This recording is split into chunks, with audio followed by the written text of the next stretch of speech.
Nyakorongo John kamoro mintiere ma ene chenro mar mbaka oromo dakika hos kada par tok sa dek mar okinyi. Machiegni chenro makama matai nyinga Sharon Ongao. Kaka pile mbaka oromo ntiere koda kidienje ariyo mokwongo en chal mar fwambo kamar ariyo ene twak e chenro mar mbaka oromo duto te abro bedo kataye. E chal mar fwambo gin weche mwaluo ni Nyakorongo Juang duto te ibro bedo kiyudo e weche magwa manyien. Wachaka nigi county mano ma Homa Bay kama wantiere gi jafwambo marwa Alia Beach.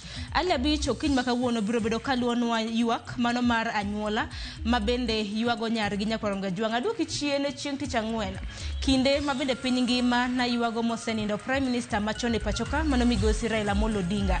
E county ma Homa Bay e kinde mabende nitimo rapar makama mano chieng' tich ang'wen mar juma mokalo gotieno.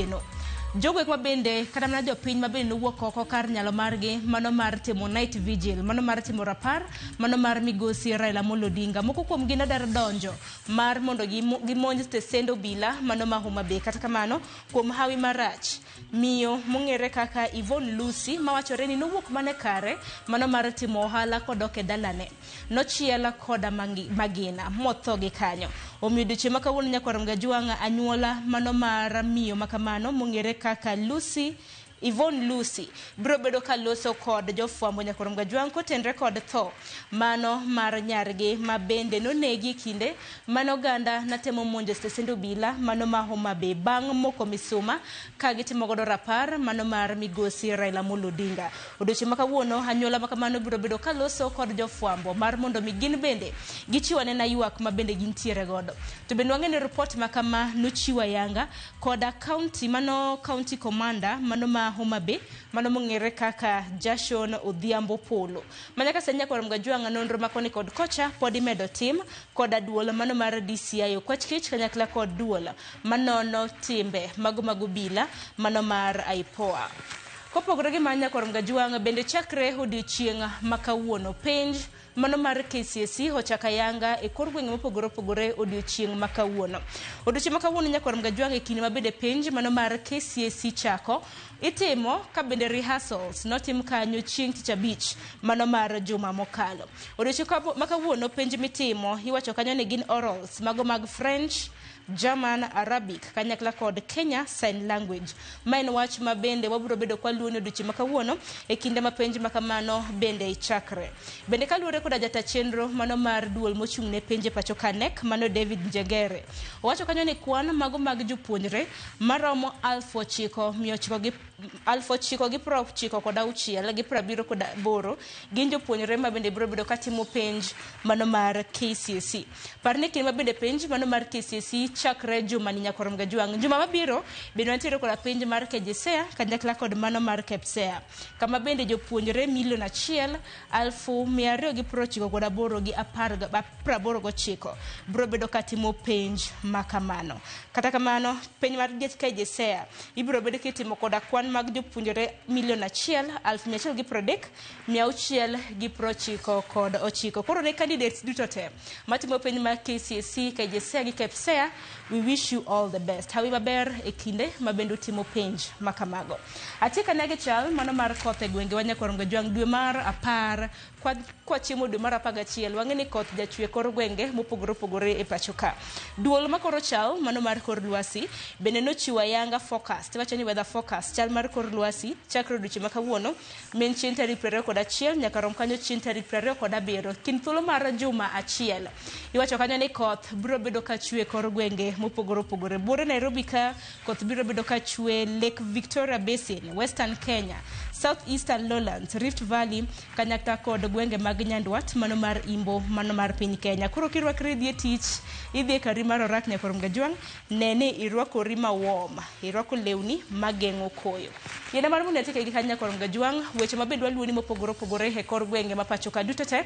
Kapo nono ni gitimore kapok oromo saa 5 mar onyango wabro bedo kwa kaoge achiel kachiel. Mono setimore kwa setieko chenro marwa kar saa 5 mar onyango Nyakorongo Juang. Bed gi geno ni bro bedo kiyudogi e weche mago manyien mago mag migago kanyakla kod mago mag gotieno. Kata kamano yena mar mundo meka yo matin adonje gi twak e chenro mano mar mbaka oromo. Pod amedo paro migosi Raila Amolo Odinga mabende koro noter e kar yweyo mare mogik mano chieng' Jumapil mar juma mabende wantiere ne. Kik dhi mabor.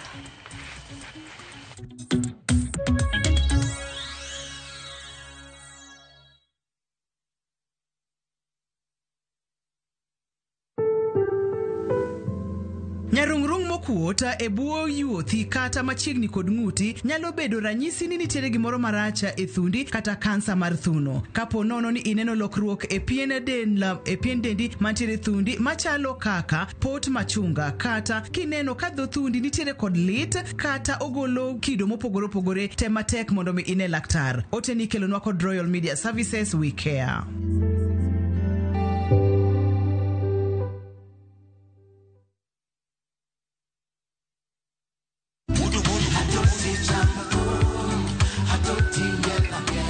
Woktich ka woktich wakelo ni duon ya wotonagi. Kabinet chariyo kati chariyo nyakumunga juang en odiochieng' mar yuto mari. Chieng' tich adek kati chadek nyakumunga juang en odiochieng' mar mine nyalo kachiel koda weche hera. Kachopo tich ang'wen nyakumunga juang wakelo ni kama nene, yani TBT, kod thume mamit mokalo. Furahide edition en thum kaliech. Loso kapuoyo nyakumunga juang. Ka wakelo ni jothumbe mopogore opogore. Kanyo ndo bende wakelo ni gimiluongo ni Best Yawa.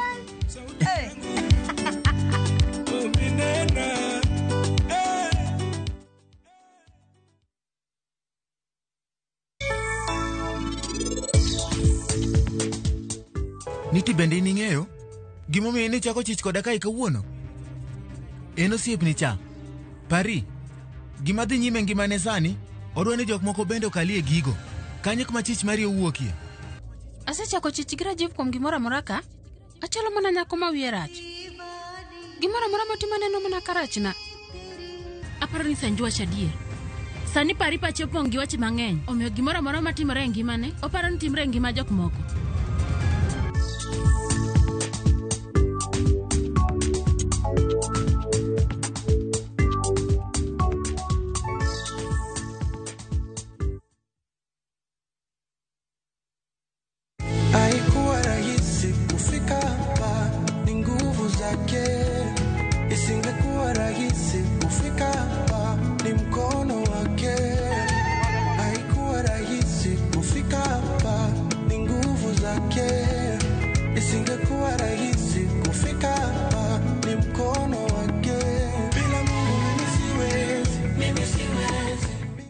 Hello viewers all over the world, this is Obi Alpha, a gospel artist from East Africa, Tanzania.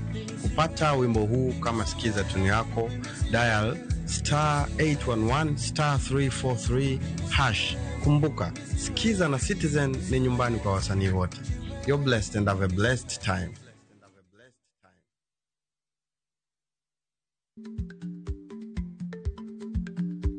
Chako chon loyo dhi kajuoga. Ma tiende ni bedo gi ikruok momondo, geng'o masiche kod midhiero mang'eny mabiro e ngima dhano.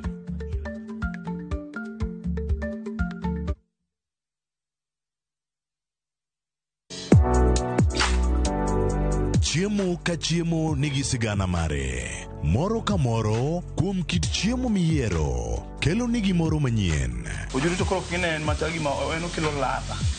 Chiemo okelo appetite. Kata bed ni en chiemo mamit, manigi suya mamit, kata manigi iro, waduto wawinjo kitgi. Omit. Kochakore chuny pacho nyaka e Kenya mangima, wakelo nu kit chiemo mopogore opogore, sigendni ma ok ong'ere koda timbe machon. Alea en ringo mawanyeo walire to wakete gi chumbi. Kokalo kuom chiemo ka chiemo, biuru e wuodh ng'eyo kit chiemo, kit timbe kod tudruok. Tedo gi chiemo kod Jaelieta, tich adek ka tich adek, sari okinyi, mana e Ramogi TV.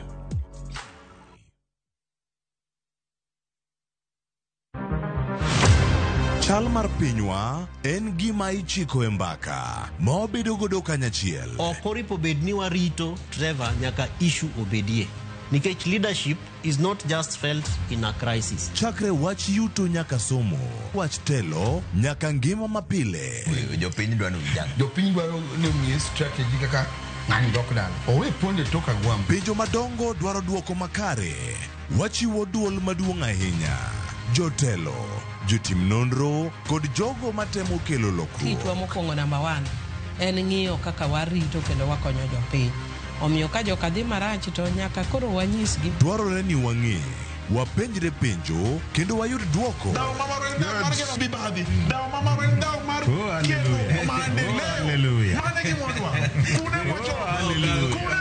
Riwri kod Trevor Ombija, Tich Adek, Saa 3 otieno, mana e Ramogi TV.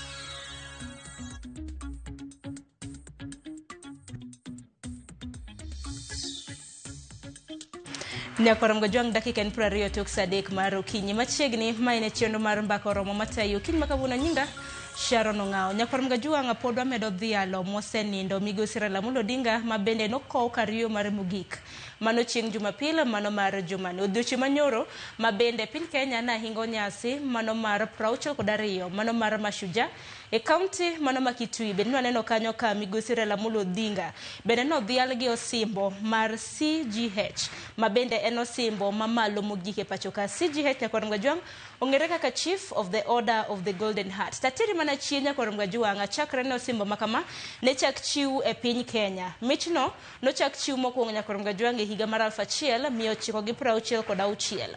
Mana jatend piny Kenya mokwongo e pacho ka mano Mzee Jomo Kenyatta ne ochiwe ayanga ne jogo ek mabende wachore ni osebedo ka keto okenge mopogore mago ne pacho kae. To karamne kinde thuolo mosekalo simo makamagi wasebedo mana ka waneno ka ichiwo ne jotend pinje mano ma pacho ka mabende osekadho. Mano moriwo jatend piny Kenya mokwongo Jomo Kenyatta, neno kanyo jatend piny Kenya mar 2 mosenindo Daniel Arap Moi, jatend piny Kenya mar 3 Mwai Kibaki, kanyakla kod jatend piny Kenya mar 4 mano Uhuru Kenyatta ema bende osebed ka imiyo kendo gintiere kod mich mano mar CGH manyaka sani en osimbo mabende nochiwne Migosi Raila Amolo Odinga. Adaro mar mondo mi wawinjo report mabende jafombo wadwa Lydia Ukeyo noloso e kinde mabende jatend piny William Ruto nochiwo osimbo makama ne Migosi Raila Amolo Odinga. Seche 24 bang' kanyo okete kare mar yo mogik e pare kang'o ka Jaramogi. Prime Minister machon Raila Amolo Odinga odhial gi osimbo mamalo mogik mar Order of the Golden Heart CGH. Kowuoye kinde nyasi mar Mashujaa mano obagi e kaunti ma Kitui, jatend piny Kenya William Ruto lero ni osimbo makama ochiw ne Odinga kaluwore ni ne otiyo gi ngimane e manyo ratiro ne oganda kendo kelo dongruok mopogore opogore kama koro biro bedo karapar. On behalf of a grateful nation and through the authority vested in me as president, I have today posthumously conferred upon the Right Honorable Raila Odinga the highest honor of the Republic, the Chief of the Order of the Golden Heart of Kenya. Lendo makamao gochapa ya boke mar piny owacho tarika makawuono tarik 20 dwe mar 10 2025 kama ondiki ling'any mar Odinga mamiyo idewe kaka jatelo mano chiwore ne piny Kenya. Notiyo kaka japuonj mar mbalariany nyaka bang'e ne odonjo e siasa mo obedo jaod bura kuom higni 20. Bang'e no obedo jatend migao, bang'e jatend kweth maketo sirikal tesre eka gikone ne obedo Prime Minister mar 2 ma pacho kae. Lemogi duto manomako miyo odhiale kaka achiel kuom thuondi e odiochieng'ni mane dhialo thuondi mathuruka. Jatend piny Kenya William Ruto wacho ni osimbo makama en yo ma piny Kenya kod Afrika mangima doko go erokamano ne Odinga, erokamano ma ok nyal chiw ma oromo. Nying Odinga koro ndike kinde nyinge thuondi mamoko ma bende osebede ong'ala manyime e kelo lokruok makonyo oganda e thuruka. On this Mashujaa Day, in recognition of his extraordinary contribution and enduring legacy, the government and the people of Kenya inscribe Raila Odinga's name among the foremost of our heroes under the public seal of the Republic of Kenya.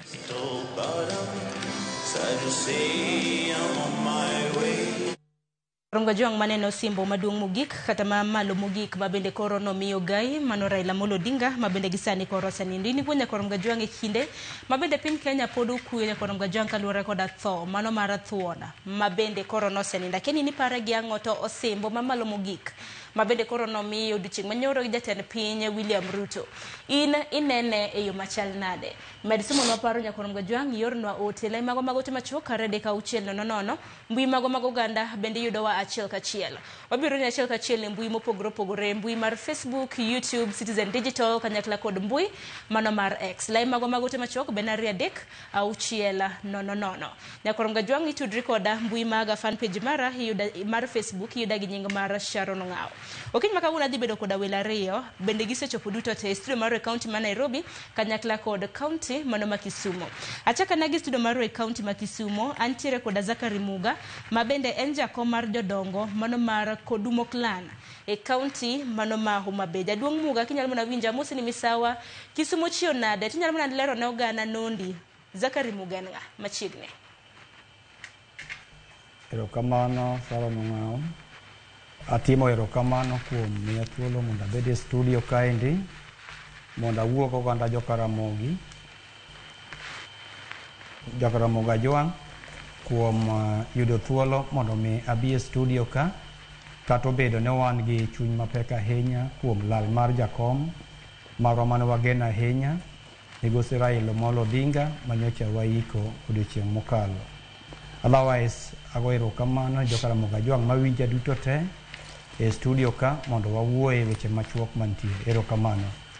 Erokamano ahinya Nyakorom Gajwang' mano Zakari Muga. Kopogore gi Muga bende e studio mar kaunti ma Nairobi antiere gi Dolphin Achieng'. Dolphin Achieng' imede kawo thuolo mar moso Nyakorom Gajwang'. Amoso gokinyi ma kawuono. Nyinga Dolphin Achieng', an jatend rowere to kendo anyar Kisumo kanyakwar. Adwa wuoyo gi oganda Luo e wach mar wito babawa mar Raila Amolo Odinga.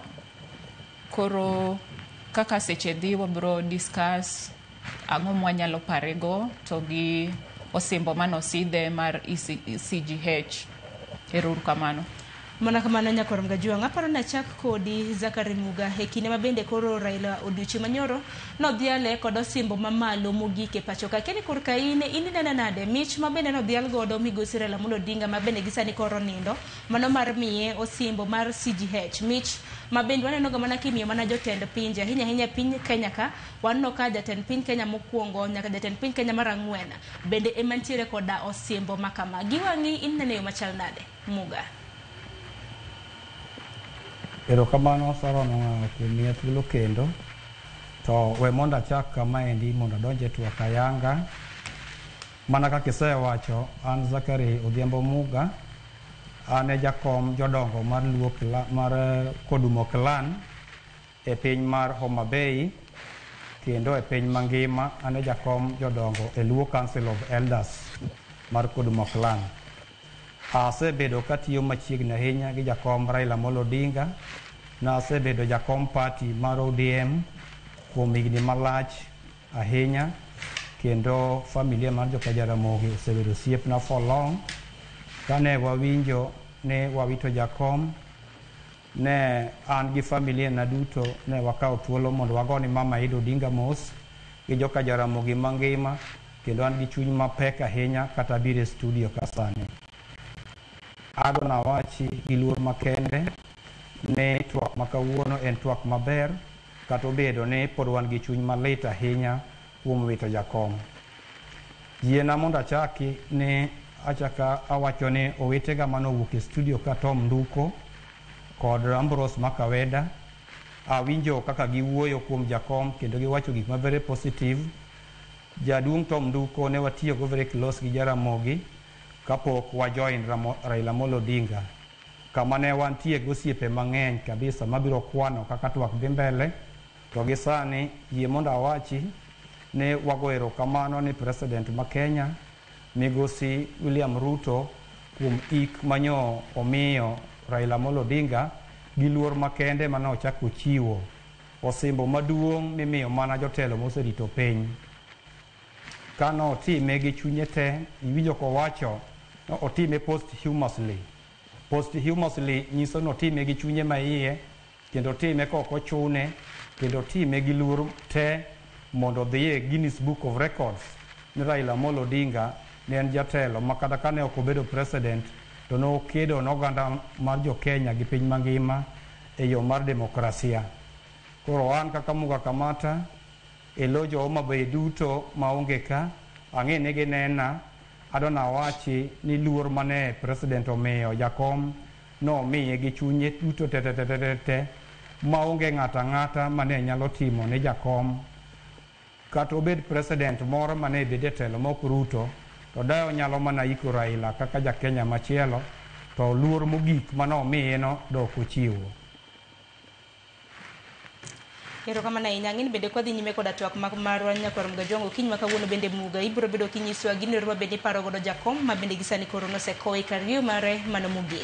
Kachako kodi koro Dolphin Achieng' kaka rawera kaka jatend rowere e pacho ka kapok odonjo kata mana e mich ma bende nodhial godo migosi Raila Amolo Odinga odiochieng' manyoro. In iwuon kaka rawera e pacho ka kineno ang'o ma bende paro godo migosi Raila Amolo Odinga ma nyaka gisani koro osenindo? Wach Raila tek kendo an gi mirima mang'eny kech nok wang'e ni onyalo wewa sani. Wadongo kwang'e ni Raila en ng'ama Nyasaye nogwedho ni ok onyal tho. To Raila bende en gi mbi moro ma wang'iyo ga ni ka weche dhi marach e piny ka tene mokweyo. Koro kata sani wan gi luoro mang'eny ok wang'e ni ang'o madhi timre bang' dwe achiel ama bang' higni mabiro wadhi bedo nang'o. En midhiero miwuoro kendo pod wan gi lit to kendo wan gi mirima kata mabiro kae pong' gi mirima ok ang'e ni wadhi chako gi kanye jo Karamogi. To gima anyalo wacho ni liend Raila nuneno kaka chalo. Mano oromo nyisowa ni ne en ng'ama long'o, en ng'ama jopiny nohero kendo noluoro jopiny. Tek mondo iyud jatelo man gi following ma Raila ntiere godo. Ochopo nyaka kuma jo oko mok jo Kenya yuago Raila nyaka wasunge kamora mora. Koro ntiere gik mang'eny ma jakom otimonwa to en ng'ama ne oluoro jopiny, ne ntiere gi ohero peace, nohero kanyakla riwruok, nok en ng'ama mako makosa e chunye. En ng'ama nong'eyo riwo ji. Koro sani komo wacho wakia ni ng'ama nyalo donje wuoche ne mafite wuoche ma jakomo weyo. Iwacho kamano kotenre kod wuoche ma paro neno ma bende jadolo Reverend Professor Kodia, David Kodia nowacho chieng' ma bende oganda bende nan wacho ni chieng' state funeral ma bende nobag Nyayo nyakwar Muga Jwang' juma mokalo ni wuoche ne duong' ng'ama nyalo donje bende maonge. Takeni osimbo ma bende koro nomiye ni ma bende wacho ni en osimbo maduong' mogik. Osimbo ma bende wasebedo mana ka waneno ka imiyo jotelo moserito piny ahinya jotelo piny 4 mago mag piny Kenya mosekadho. Osimbo ma bende koro nomiye ni in iwuon inene machal nade CGH? Okay, osimbo mano mi baba mar CGH, mano waduoko erokamano ne President Ruto, odhialo wuonwa kabisa. Odhialo wuonwa kendo nok waneno kama biro nikech osimbo mano mi baba en mano mimiyo jotelo madongo. Kenyatta gini e jok mano kuongo yudo osimbo no. To waduoko ne erokamano nosidho jakom osimbo ni odiochieng' manyore Madaraka Day mar miye luor kaluore gi kaka osegore ne piny. Osetemo nwa mondo mi Kenya obed kama nyalo tingre malo. Koro ananeno ni rais notimo maber kendo waduoko ne erokamano. Wagomo no omed riwo jopiny to bed gi chuny no. Kaka ohero babane kaka onego oher jopiny to riwo wabedi achiel. Mana kamano ang'e ni Muga in bende nitiere koda okenge mopogore opogore ma bende iparo godo thuonwa ma bende koro osenindo kaka jakom mano mar jodongo mano mar Kodumo Clan e kaunti mano ma Homa Bay. In iwuon ibiro bedo kiparo migosi Raila Amolo Odinga gi mise mage. En ang'o mipare godo ahinya? Erokamano Sara Nong'ao kuom miya thuolo kendo mondo awuoye e wach jakom. An gi chuny malit ahinya kendo mapek kabisa nikech an kaka Zachary Muga wan e jomokwongo manokwongo receive Raila ka jakom noa e detention kendo ka jakom odhi exile. Aneno ka wadong' joma nok kabisa kendo migosi Tom Nduko moa kanyo no sani kod the late Jamuo Nyando kod Patrick Lumumba wane joma ne tayo Jaramogi maka jakom no biro koa exile early 90s to ne warwako jakom kendo ne wan yudhe Jaramogi motegno. Wasewuotho gi jakom maber politically kendo jakom ne ng'ama ohero ji te maber kendo jakom ne en ng'ama kani itiyogo machiegni to nong'e rito osiep nong'e rito kabisa, to moloyo kaka an Muga Kamata kano oyudo ni ne watiyo gi Jaramogi e sama ne Dimba Jakubuya bende ne jating' dede mar Jaramogi norwakowa kabisa nyaka ochopo 1994 kane wawito Jaramogi. E sechego ne weche tek kabisa Saron. Tok lal Jaramogi 1994 party wa mar Ford Kenya nobedo gi ng'ikruok ma wakwayo ni party wa mar ODM kik bed go sani nikech ne nitie joma no believe ni Raila Amolo Odinga ema ne nyalo tayo party mondo party odhi mbele, to nitie jogo mane believe ni Wamalwa wa kijana ema ne nyalo tayo party tok for Jaramogi. Koro wan duto kaka ne wan ofasi mar jakom ma very close, wane wadong' gi jakom kendo kuonde duto mane jakom dhiye kochako party mar LDP, ochako NDP, odonje KANU. Wasewuotho kode wuodhego duto nyaka koro koromo 2007 to chako party moro makoro wantie mar ODM ma wadonje party ni, kendo an kaka wuoyo kodi ni an life member mar party mar ODM an namba 151 e Kenya mzima. Koro wan staunch members mag ODM kendo wan supporters mag jakom. Adwa na wachi ni above all wasewuotho gi jakom maber kendo e weche mag demokrasia kata ka ji nodhi thika mane ji gore kilaro party mar Ford ne wabedo thika kuno kendo ne wayie tho gi jakom. Jakom en ng'ama ong'e rito osiep. An kaka Muga Kamata omiya nyono pinje mang'eny madina ok adhiye. Koro mo 2007 tok yiero mar Kibaki, disputed election mane Kibaki olaro gi jakom, sama ne Kofi Annan obiro Kenya ka mondo patanisa jakom kod Kibaki, I had the opportunity mondo warad gi Kofi Annan Hilton Hotel ka wan gi jadungo Odungi Mamba mawuon Mamba Hotel Kisumo ka kod Tom Okongo. Jakom noluongo wa Nairobi saa 10 kogwen ma wadhi Hilton Hotel ma warado gi Kofi Annan. We were amongst the few Kenyans mane odhi gi jakom korado gi Kofi Annan mane odhi opatanisa Kibaki kod jakom. Koro miyo jakom anyalo paro gi weche mang'eny kabisa. Koro mo 2016 jakom ochako kawa ma watere wuoth Germany, wadhi loso strategy kaka ne wanyalo approach yiero ma 2017.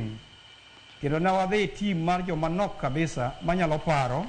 Ne wan gi Mheshimiwa Peter Odoyo, Governor Rasanga, Deputy Governor mane en ma Homa Bay Orata kod manosenindo kendo manosenindo Ng'ondo Were. Koro jakom joge manotiyogo machiegni kabisa ne ok onyalo wito kendo miyo tho mar jakom litnwa kabisa. Tho mar jakom litnwa kabisa nikech jakom ne wahero wuoyogo sama nohero goyo simo ne en saa 6 otieno ema ne jakom wuoye gi jogege gi simo. Kendo jakom apart from jomineno mane rito Raila machalo Ogeta Morris kata the late Odi Owuor, Raila ne nigi yudhe mang'eny e ground. Kamoro amora mane jakom dhiye kata kano biro Kisumo ka to yudhe mane nie ground ne ng'eny maloyo bodyguards mane jopiny nyalo neno. Kendo anyalo medo wacho ni wuodhwa gi jakom ne en wuoth marabora ma joma ne nie iye kata ka nyalo kwano matin. Sani joma nyalo paro Gavana ma Busia, Sospito Jamong ne wan godo e wuodhno te, kata masani en minister mar energy Migosi Opiyo Wandayi. Mago joma nojoinwa ka Jaramogi kapod tindo, kendo Migosi Raila Amolo Odinga omenta gi magibedo where they are today giche ne gin very loyal to jakom. Koro jogo manorito kaka jakom ne tayo party mane winjo wechege ne nyalo dhi mabor politically. To mane momiyo wan kaka wafuasi mag jakom wanyalo mana wacho ni wagoyo ni Mama Ida Odinga mos gi family jo Odinga duto kuom wito jakom. To maduong' moloyo winjo kowadwa Tom Nduko manoa kanyo nowacho ni sani gima onego watim kaka joluo onego wabed gi unity of purpose. To unity of purpose ni wabedo mane bwo chama mar ODM ka mane umbrella maduong' moriwo joluo oganda mar joluo mangima. Tok Luo Union mane Jaramogi ochako, Raila bochakonwa ODM makoro en umbrella maduong' moriwo oganda luo te. Kanye ma wantie. Koro maduong' mogik mane jakom otimonwa mwanyalo puoyo ni joluo osebedo opposition from independent ka Kenya yudo uhuru joluo osebedo opposition. To gi sani jakom nochikowa ni terowa Kanan. To timo maber onge Kanan moro ma wanyalo paro molo broad based government ma jakom okawa moketowa sani. Kendo kanye kama joluo nyaka bedie. Owewa lwedo maber. Jaduong' kadwa tho to kawo nyithinde to miyo direction kaka dala dong'. Direction momiyo joluo en weyowa sirikal mar broad based government. Broad based government kanyo owewa kawan kaka equal partners gi President William Samoei Ruto. Ok wadhi kanyo kaka fans. Wadhi gi chama mar ODM. Koro en mana jukumu mar President mondo embrace party mar ODM gi wafuasi duto mane jakom okelo kendo riwo kode kanyo. Koro mana kotiyo gi chama mar ODM marach eka joluo kata members mag ODM nyalo wuok away ma mano ok wapar ni nyalo timore. To gi sani wan kaka jodongo to wakwayo oganda luo duto ni onge Kanan moro ma ubiro dhiye maloyo broad based government ma jakom oweka wan e iye kendo kanya kama onego wabedie nyaka chieng' Yesu duogi. Erokamano ahinya Muga. Nyakwarom Gajwang' in iwuon kaka japiny akia niparo Raila Amolo Odinga mosenindo Ogianga. Abiro bedo kasomo ote magi kinde ka kinde nikchando ka ote ng'eny to kawuono e chenro mar mbaka oromo e kinde mabende wadhi yalo migosi Raila Amolo Odinga mosenindo kopogore kamna gi wach mabende nodhi yale godo odiochieng' manyoro osimbo mamalo mogik mabende nomiye mano mar Chief of the Order of the Golden Heart. Abiro bedo kasomo moko kuom ote misebedo kioro kinde ka kinde. Kinyalo mana ketna moko kuom ote mar mondo mi asom Nyakwarom Gajwang' in iwuon kaka japiny iparo migosi Raila Amolo Odinga mosenindo gang'o. Jakogelo this iwacho ni mar Kogelo Papo Riang Twist kintiere mbaka oromo iwacho ni chunyi pod okuyo mokalo kendo wacho Odinga pod thago pachinde. Ote machielo asom kanyo Denish Odhiambo iwacho ni in wach baba ni pod moni nendo. Regan Monde Owiti iwacho ni sedonjo kaka pile intiere Mathare Fobi kendo iwacho ni pod lit ninde kiwuoyo kuom jakom to mirima maki kendo iwuoro tho pod ibiro pare e kit ngimani duto. Jaduong' wuodo kwayo iwacho ni romo gi TV Sharon an gima nyalo wacho ni onge gima jatend piny ok otimo ne jatendwa Raila Amolo Odinga kendo en dhial maduong' mogik to moloyo en ni nyaka wabed kod kwe makende kendo baba onindi gi kwe osetiyo matek ne jo Kenya. Aparo ni mane ote mogik mabende biro bedo kasomo ote mamoko biro bedo kasomo kinde ka kinde ka bende wamedo twak to par ni bende ber. Aparo ni ne oganda mok nyalo ndiko ote wabiro bedo kwa yaw ni lines magwa mag simu mar mondo mi dhial mosenindo migosi Raila Amolo Odinga mabende nosetie kidienje mopogore opogore e pachoka. Korka kori Dolphin kaka jatend rowere e pachoka kaka rawera akeni iniparo mosenindo Raila Amolo Odinga gi ang'o ahinya kwa ng'iyo kata mna mise mabende oganda osebedo ka pake godo e paw siasa obed kata mna kako en thuon e pachoka e kin mamoko. Erokamano ahinya Sharon. Raila ntiere gik mang'eny ahinya mwaparego. Mokwongo daher mar wacho ni ne en ng'ama chunye ne lor piyo. En ng'ama kichwanyo tok no obed gi grudge. Noko mag sigu gi ng'ata. Kech kwa neno gik mosebedo kotimore ndalo mokalo, babo segol lweny mang'eny, babo seluong nying, kata social media ni ndio oseyanye, osetimne gimoro amora. Lakini onge odiochieng' masenono ka jakom owuok ni odhi e court ama omako ng'ato. Ama kata owuoyo kata oduokre gi jok ma osebedo kachande. Koro mano achiel kuom gima onego bed ni kata jotendwa mamoko onego understand, onego bed ni ging'eyo ni jopiny samoro nitiere jomok winj maber kaka weche dhi, to ginyalo dhi e mbui gichako wacho weche manono, gichako wacho gik moko dhi makare, lakini dhi kawo ng'ato ni nego ama imako idhi tweyo, kata kaluwore gi bills mane rais mane kero osign chieng' mane baba osenindo. Nokodhi kodwa maber, mok wang'e ni wabro biro konyo nang'o, nikech wan bende rowere wan gi voices ma seche ma wawuok ma weche ok dhi maber. Social media kanye mwaneno ni wanyalo timre nade wanyalo tere grievances maikwa, wanyalo tere ywakwa mondo winjwa, nikech mondo mi dhi chop ir ker ni kora awuoka kenda nadwa dhi wuoyo gi ker okoyot. Koro kanye kuma wanyalo rome twandike gigewa kaka wadwaro ni japiny ker owinjwa, to kochopo kuma koro gidwaro loko chik ni kitimo kamano to mani timo kosa ni dwa tweyi, mano gima ne jakom omiyo wa freedom. Gima chielo kendo manyalo wacho en ni baba ne en ng'at mane odwaro ni ji oriwre kanyakla achiel. Nokoketo nitiere meeting moro mane nitiere kane pok onindo, nowacho maber ni kik wang'ire kaka community, wang'ire as Kenyan. That is the first thing monego bed ni bede pachi, nikech Kenya kae ok wan joluo kende, nitiere kabila moko, to ok wanyal bedo ni wan koro wadwa keto mana lweny gi gatwara gi jogot nikech koro gik manotimre e gine ndalo mokalo. Agombo wuoyo gi jo piny luo weche mag anjao gi gorruok gi dhaw manono, gik manotimre kind Odinga gi Kenyatta, wawe uru chien mondo wadhi mbele. Ka sani wawacho ni jogote manoketo wa e sirkal, to sirkal ni jomoko wacho ni ok odhi maber kodwa. Baba nyocho temo bede sirkal mondo mi okwe weche mane dhi maricho. Nuneno nyithindwa manonegi Denzel Gini manoko deserve mondo mi odhielo nonegi. Mage gik manomiyo baba wacho nang'o wachimra nade akel kwe. Kelo kwe ni nokonyiso ni baba weyo wa sirkal ama baba wacho nang'o ni koro Ruto en ng'ama ber.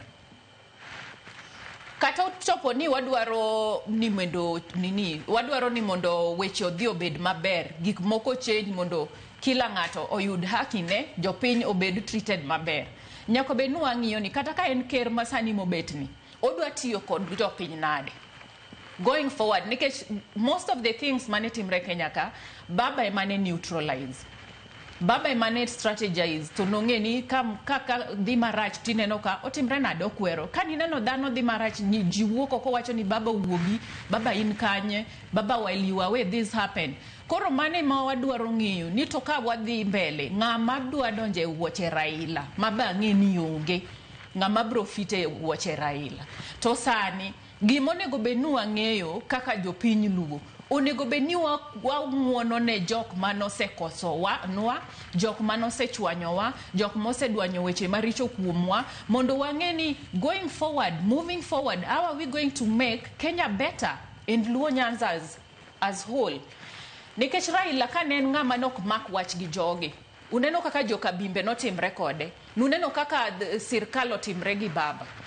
Ne wasiko wayuak to siko chunga baba otho kata yweyo ko yweyo. Nusiko enoko ogdhaw nwa tia gas bunde chieng' moro dwa nege ko ago siasa ndalo maandamano.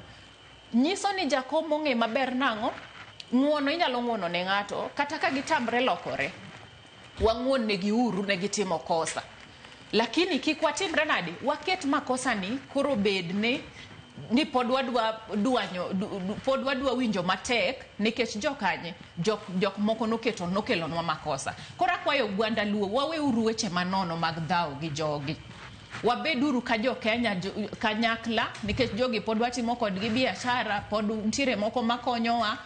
Koro an weche mag dhaw to kanyal wacho ni baba ne support, noko support kata mondo mi wamiye luor, mano onego bed ni waketo kando. Gimachielo, kwe kelo dongruok, kendo kuma kwe nitie kuma Nyasaye be nitie, but ka kuma koko nitiere bro kela weche manono mag tho gi gik mang'eny, onge dongruok ma bro biro kata ka luo, bro bedo mana shida. Koro anakwayo wabed gi kwe to wabed kanyakla. Wang'one uru joma nosechwanyo wago. Mondo wane ni koro kwa dhi mbele, wadwa dhi chung' nang'o. Erokamano. Mana kamano, bende wang'ine kinde neno mano mar migosi Raila Amolo Odinga, bed neno mabende notima e paw tuke mano manyayo juma mokalo kinde mar state funeral. Kanyakla kod neno mabende notime kinde manitimo ne kopo mogik mano chieng' Jumapil. Wach mabende thoth oganda na wacha ahinya jotelo mabende koro naloso ne kotenre kod kaka migosi Raila Amolo Odinga ne jal nore majang'wono, jal manowero jimbo kwe e kind mamoko. Akeni muga kotenre kod kaka na ipake kotenre kod jal manohero mar mondo mikwo bed e pacho ka nikech wasebedo kwa neno koseng'ado kodwa aoche mopogore gi gode Nyakorom Gajwang'. Ahinya ng'anyo mabende notimo newa e kor gweng' ma pacho ka mago mag rowere kok dinen migosi Raila Amolo Odinga ang'eni ng'anyo makamago samoro dina pod dhi nyime nyaka gi sani. Aparo ni walosani na kotenre kod mano idhiale kotenre kod nyayo kwe kendo loso e konde mopogore pacho ka e muga. Erokamano Sarono, adna duge twak kendo kawacho ni awinjo maber penjo mipenjo, ka adona dog chien matin kawacho ne wan kaka jodongo mag Luo kendo an kaka achiel kuom jodongo ma Homa Bay, adona wachi ni wan gi ndalo ma pod waywago migosi Raila Amolo Odinga manyocha ne en patron mar jodongo te, ka ker marwa e jaduong' Odonge Randa gi jodongo duto te. Jodongo nyo ywago ker maber according to Luo traditional norms kendo ang'eyo ni bang' ndalo manok wabiro dok kang'o ka Jaramogi kendo wabiro dok Opoda mondo walim Mama Ida kaka jodongo kaka chik Luo dwaro. Koro miyo gi sani ok wanyal wuoye going forward. Wan kaka jodongo e weche mag siasa ok wadwa donje ahinya, to wanyalo mana kelo kwe ka piny dhi marach. Adwa na wachi very categorically and strongly ne ng'anyo mosebede Kenya ka duto gisebedo ka joluo ni opposition kendo gisebedo ka jakom champion for rights mag jopiny jo Kenya duto kendo gisebedo ka jakom dwaro is political right and space. Emomiyo ng'anyo tok birume Kenya ka oyiene dhano ng'anyo nikech en gima nie katiba mar Kenya no yiene dhano chiwo dwachgi e yor ng'anyo e yo mamuol kata e yo machielo ma ginyalo express godo their views. Koro miyo weche mag ng'anyo to kadwar wuoyo ahinya nikech kisungu moro wacho ni environment shapes the human activities. Kochopo gi sechego to be wabro neno kaka Kenya dhi, but an awuon jakom ne ng'at mohero kwe kata migomo duto manine ni luongogo. Jakom nok luongogi ne en demand mar jopiny ka weche ne ok dhi maber ahinya. Jakom ne en mana jatelowa. Koro jopiny ema ni wuok oko ma samoro ne nyalo yudo ka jopiny ne chuno jakom kendo ome nyaka ode makarel kendo ome kabisa mobi mowuok e jopiny kata bunge ma Kibera kata mana Kondele Kisumo ka. Due to public demand en ndalo mang'eny ma jopiny oseomo jakom obiro address bunge ma Kondele Kisumo ka. Mugadar mar mondo mi mak paro no mana matin muga. Mugadar mar mondo mi mak paro makamano mar mondo mi kika ng'ada dor mar mondo mi wadhi ne weche mopogore mosebedo katimore ahinya gi sani. Nitiere ng'anyo Nyakorom Gajwang' mago mag jopuonj mag mbalarianya mano bade mano mar tuko nyana ka ng'anyo makamano dhi nyime bang'e wabro bedo kwa dhi nyime koda tok marwa okinyi makawuono. Their loans. They don't have a pension scheme. You are paying them a quarter of their gross salary. Then you lock them outside. And then the best thing that you can do is to lock them out. I mean, imagine. Shame on him. This is one of the most stupid actions an administrator in a public institution can take. It doesn't make sense. It doesn't make sense at all. It is total rubbish. We are locked out just because we want to be paid our gross salary. That we want our pension scheme set up. That's why we are locked out. We are being given letters of interdiction just because of that. I mean, for now we are I think around 40 members of staff. And we have information that they are still collecting names around those who come here now, those who are bangles with them now. Yes. Tomorrow they could be in the longer list. That will be they produce lists every day. And we have told them to produce lists until all of us get that letter.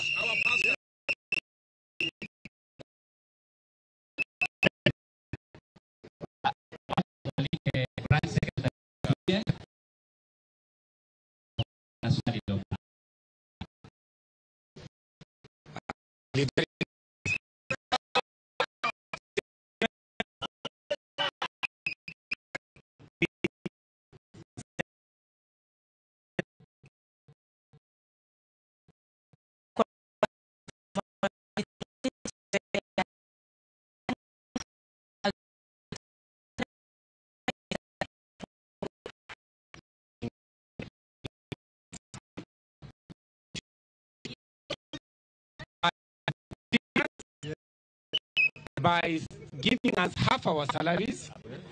And if you are so efficient in interdicting, why will you not be efficient in paying our full salaries? Yes. Why will you not be efficient in paying our bank loans? Yes. Why will you not be efficient in paying our statutory deductions? Yes. We want the same efficiency in addressing our labor rights. Yes. We are here on our labor rights. We are protected by the Constitution. Yes. We are protected by the laws. Yes. And we will not relent in our demands to get 100% of our salaries paid, yes, our loans paid, yes, our pension scheme set up, yes, and all debts that are owed to us as members of staff must be paid. And there we are saying, sio afadhali, hii ni lazima itafanyika. We have said tunamalizana this time. We will not do it another time. We will be doing it at this time. Thank you. Haki yetu. Haki yetu. Haki yetu. Haki yetu. Tunataka nini? Tunataka pesa. Tunataka nini? Tunataka pesa. Thank you, colleagues. My name is Sawenja Fred. I'm the Chapter Secretary of Technical University of Kenya Academic Staff Union. My colleagues have expressed our feelings and why we are here in this particular moment. But I want to give you a perspective. We do not just act for the sake of acting. Industrial actions are not fun games.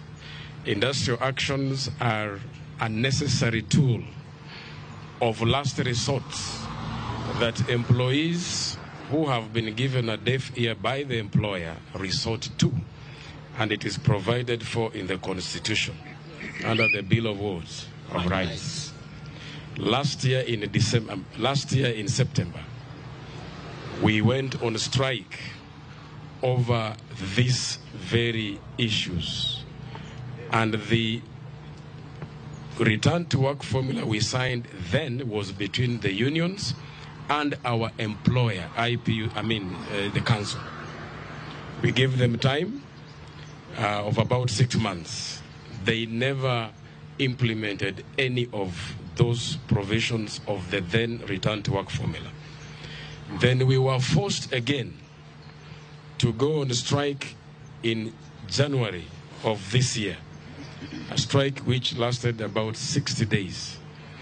And again, this time around, we made a step further and moved beyond our employer and engaged the Minister of Education. So we had a second return to work formula now signed by very important stakeholders. The Minister of Education, who is our mother ministry, the employer, that is the council, and ourselves. We now had a third party in our return to work formula. We also ensured that this matter had been canvassed on the floor of House, that is the National Assembly. We appeared before the Parliamentary Committee on Education in March, right? And the ministry, the council also appeared before the same committee.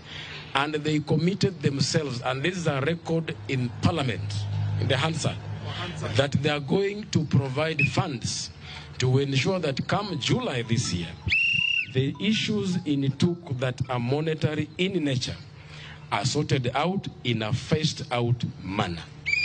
We have waited like the patient people that we have always been. Yes. We even said, let us think on their behalf. Yes.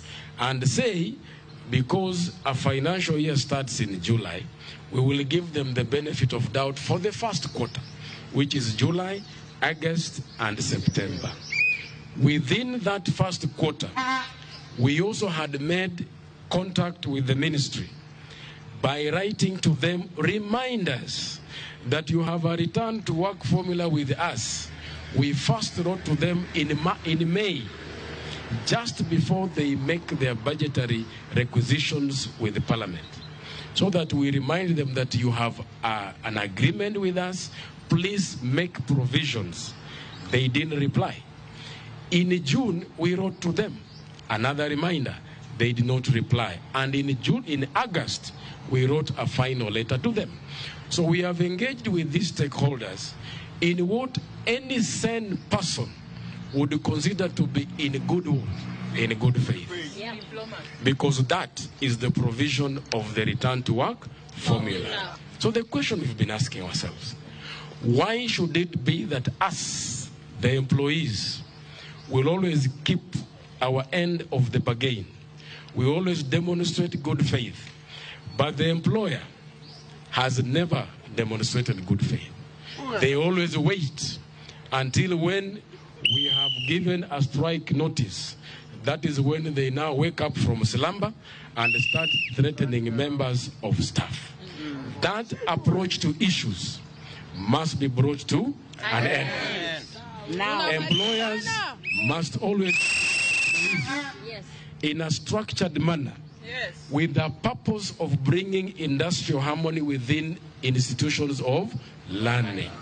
And that is what we are saying, that we are here today, and it must be clear to the public that we are here not because it is fun, but we are here because we have been engaging these stakeholders, the employer, the ministry, and they have had no time with us. And because they have had no time with us, now they have time with us in terms of industrial what? Action. And that is our position. The issues in Tuk are historical. And we have said we will not want the history to repeat itself in TUK. Things must be sorted, and they must be sorted now. Those who are responsible for sorting out the issues in Tuk are known. It is not the employees. It is the employer. It is the Minister of what? Education. We went to Treasury in March, and the Treasury told us their responsibility is not to allocate funds. Their responsibility is to disburse funds that are Nyakwaram gajuang mano gini yuak mago mag jopuonj mar mbalariany mar Tuk Technical University of Kenya mabendi winjo kanyo ka yuago reyo kaluwore kod dwaro margi mabende giwacho ni piny owacho ok osebedo ka winjo yuak margi. Kata kamano ne gichiwo siem mar ndalo 7 motelo ni gibiro bedo ka gichako ng'anyo margi hayanga odiochieng' ma kawuono. Koro chakre odiochieng' ma kawuono jopuonj mago mag mbalariany mar Tuk chaka yanga ng'anyo margi odiochieng' ma kawuono. Giruore gi jowetegi mabende osebedo ka ng'anyo e kind thuolo mar dwe achiel mosekadho. Nyakwaram gajuang okang mabende koro weyo jopuonjre mago mag mbalariany e okang matek. Bende mana kamedo mana nyisi gigo eko mabende ging'anyo ni Nyakwaram gajuang. Giwacho kanyo ni ging'anyo kutenre kod deko mano mar osara. Giwacho ni osara mana giyudo ne giyudo dwe mar 7 mano mar higani. Bende giwacho ni osara biro ka nitiere nus. Bende giywago hola omenda ming'ado gi tok chwal ni duonde mowinjore kanyakla kod bende giwacho ni some deductions bende giwacho ni pok osebedo ka ichwalo e yo mowinjore. Koro manen ng'anyo mago mag jopuonj mag mbalariany matuk ma bende jafwambo marwa Judith Omondi luwa ng'eni kuku mare obiro bedo komiyo weche mago manyien man mar odiochieng' ma kawuono. Dakika oskadha 4 tok saa 4 mar okinyi. Akayo matin abiro gi wenda ma bende watwak godo kotenre kod dhialo migosi Raila Amolo Odinga ainyanya kotenre kod osimbo mano miye odiochieng' manyoro. Wakayo matin.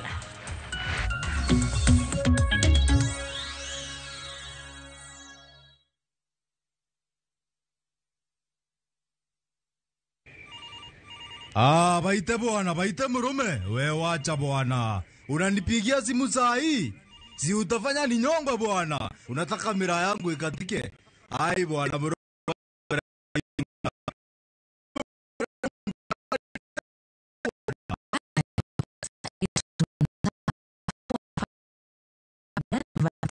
As your skiza tune.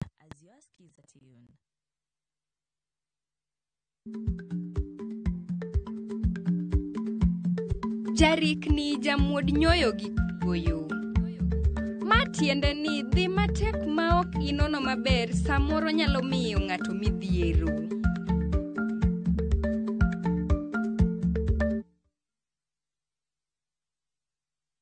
The open road is calling. Your playlist, your pace, your story. And at the end of the drive, the wild heart of Nakuru.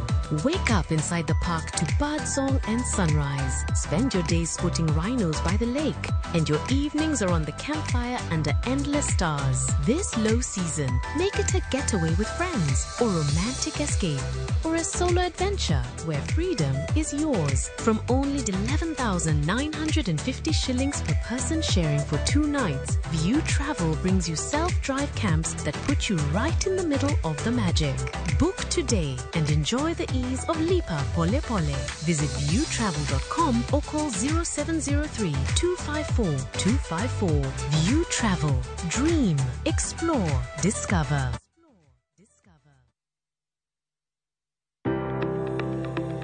Ringreni wuoyo, to be ichiko iti, en aonda, rem mora mora. En ranyisi ni ringreni wuoyo kodi. E penj laktar, walero weche ma ringreni temo nyisi, ka wakelo ni paro mag jomolony. To wacho ni mondo mibed gi rageng' maber nyaka bed ni chiemo makare, nikech askeche gi iloso kuom chiemo makare michamo. Paro manyalo reso ngimani. Kochopo kar food allergy kae, to kinga ma del ma ng'ato chako gore gi chiemo mochamo. Kod weche mag thieth mayudore achiel kachiel kuom joma olony. Nyalo bedo ni ng'ato nigi ratil man malo. Koro konyono to onyono to choke cartilage ka toyore konyono nikech ratil mare man malo. Mano nyalo miyo bende ng'ato nyalo yudo arthritis no. E penj laktar gi Ruth Otieno, wuok tich nyaka tich abich, saa 12 odhiambo, mana e Ramogi TV.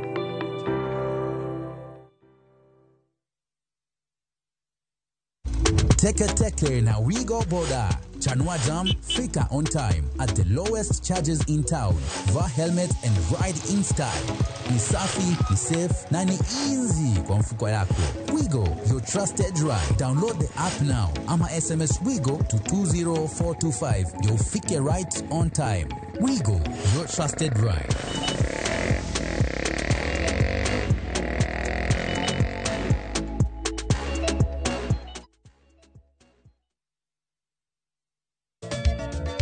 Machigni nyakoro manga juange chenro mar Goma Owake.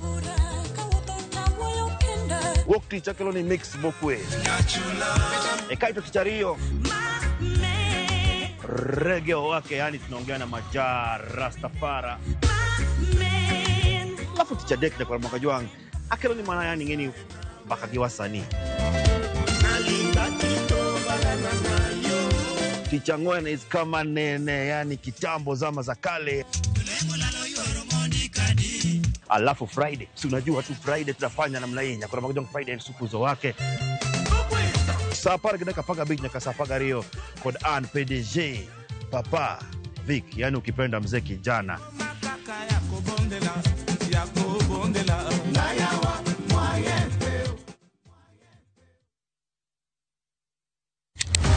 Ticha Ngwen ka Ticha Ngwen, wafwenyo teko mar pok mari. Ochalo like gima nasomo. to ok nasome polytechnic, nena ina jua kali tu kaka kora timeni. Pok opogore keto lere wi jogo mapile loko michgi obedo ohala madhi maber kendo bedo yo mar yuto margi. Tigoni inspiration ayudo kuom jo Masai ineno to ipuonja mondo an be no puonja mondo an be ang'e loso. Ochoko glass machalo kaka takataka to wachwakogi kasto waloso gik mopogore madhi e ute mopogore. Tich Ang'wen ka Tich Ang'wen saa 2:30 okinyi mana e Ramogi TV. Kik bai.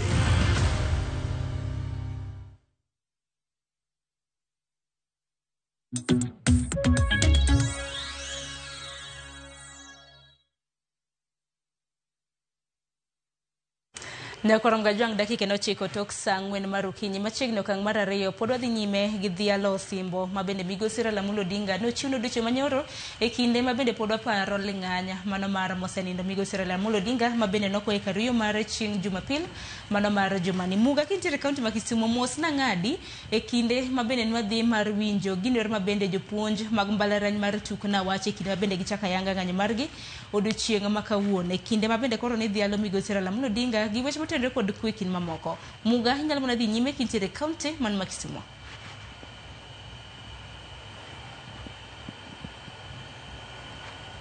E weche mag ng'anyo go to kadwar donje nikech ang'eyo maber ni mago gin industrial matters. Nitie chik e katiba mar Kenya moset maber ni jotich kendo nitie nyaka kot mar jotich magitere ng'anyo gi kata ywak gi kok gin satisfied gi gik ma employer gitimo nigi. Ka kamano to dona wachi ne adhi mbele matin gi weche mag jakom. Wan kaka oganda Luo adona wachi maber ni chunywa pod pek kabisa gi lal mar jakom. Nitie liete mosetimore mang'eny e piny Luo ka to moko notimore chon ka thothwa pod ne tindo kane wawito the late Tom Mboya, wawito Argueng Skodhek, wawito jowa mang'eny madongo ahinya kaka Robert Ohuko gi joma moko nyaka Jaramogi Oginga Odinga. To gi sani tho mar jakom ne lit kendo nomako Kenya misima kendo komako oganda Luo kende. Ni nyalo neno ka oganda mang'eny mar jo Kenya obiro mondo kugi joka Jaramogi kendo mondo go mos ni mama Ida Odinga. Kuom ranyisi jowa ma agot ka ni neno koganda mar jo Kalenjin kata Kipsigis no biro kabisa kendo giting'o mwandu mag jamni ka gibiro go mos ni tho jakom kendo gibiro limo wetegi mag joluo. Gavana Natembeya otimo matek mobiro go mos ka Jaramogi kendo kelo mwandu mathoth mag jamni. To moloyo adona wachi nagwero kamano ni gavana marwa ma Homa Bay Mikae Gladys Wanga gi deputy ne migosi Yugi Magwanga DMPs duto ma e piny Luo kuom thuolo mane gikawo mondo gikawo oganda mawuok e counties gi mane ok nyal bedo go weso mar chopo kama ikowe jakom right from Nairobi, Kisumu nyaka dala ne Opoda nyaka kango ka Jaramogi. Ne gitimo maber kabisa kendo adona wachi no oganda Luo no yuoro kar rombegi. Ne aneno nyaka wabunge machon machalo Silvans Osele mane mbunge mar Kabondo Kasipul kotimo matek apart from ka MP masani Dr. Ivo Bara bende notimo matek mogolo metokni gi jopiny mane nyalo biro mondo ne kama ikowe jakom. Kendo kata wadwa Dennis Onyango ma CC Roads ma Homa Bay be notimo matek moketo lwete mogolo jopiny mane ok nyal chopo ka Jaramogi mochopo ka Jaramogi. Adwana puo kwe makende mane oganda Luo timo kendo it was riwruok mar Purpose mane jotelo moyier gi moko yier e piny Luo duto nochiwo luor mogik mar ko jakom. Ne gibiro gi kwe kendo kata gik mamoko mane gibiro go in kind mok anyalo wacho mano family mabiro gone gi goero kamano. Tang'eyo maber kaka Muga Kamata ne tho mar jakom Raila Amolo Odinga oweyo fuok maduong' e piny Luo ka. Kaka wan jodongo, nyocha en patron mar buch jodongo, Luo Council of Elders. Ene mocha en patron marwa. Kendo nyocha otayo maber, nyocha winjo advice and guidance mar jodongo, kendo Amolo ndalo duto ma nyocha obiro dala to kungo lungo jodongo. Kendo kobiro dala to jodongo dhi kanyo odungi randa gi timne, dhi kanyo kendo gi consult e weche mag jodongo kod weche mag piny Kenya. Emomiyo lal mar migosi Raila Amolo Odinga owewa gi fuok maduong' kabisa mok wang'eyo kaka wabiro pong'o e piny Luo ka kata gi Kenya mangima. Ta nyalo wacho kama ni nyithindwa manie telo ma Nyasaye oketo telo e lwetgi, kata ibed MCA, kata ibed governor, kata ibed MP, kata ibed senator, kata ibed women rep, to gi joluo duto ma professionals mok ni e siasa kata ma e siasa, onego koro wa focus yo ma piny Luo nyalo dhi go mbele e yor dongruok, kendo onego wabed gi unity of purpose. Jakom Raila Amolo Odinga nyicho riwo joluo duto in different cadres, nyaka man oko, man abroad. I can remember one time kane wadhi Sweden gi jakom, we happened to meet professionals mane ni kuno machalo Tomo Janga gi mamoko. Jakom ne en ng'ama manyo oganda mar Luo kama ne ginitiere kendo nokelo gi kanyakla for the purpose mar dongruok mar oganda Luo, mondo joluo obed oganda ma nigi identity e piny Kenya ka. Koro gima ng'eyo achiel ni bor yath ing'eyo kotong'i ogore piny. Kanyo jakom koro lwar, mathuon onindo, liech ogore piny, Amolo Unyakoga onindo, piny nyo yiengni, pinje duto nyo yiengni. Amolo nok en ng'ama tayo oganda Luo kende, kendo Amolo nyocha ogen goganda duto ma e Kenya ka. Ang'eyo ni unyalo penjo ni ang'o momiyo pok nyocha obedo president. Bedo ne president nyocha en chano mar Nyasaye, keche otemo mondo obed president mar piny mar Kenya ka, to nyocha ok obedo. Mok adwa donjo e weche momiyo nyocha ok obedo, but it was a long struggle. En struggle manoting'o ji mang'eny, manochunga Amolo. Kata king'iyo sani chama mar ODM nyocha wan gi jakom ma nyocha wa migosi John Mbadi, makoro sani Mama Gladys Wanga mokawo kom party mar ODM. Mago joma nochung' gi jakom kamili, kendo ne gichung' gi jakom ka girieyo party kendo girieyo oganda Luo.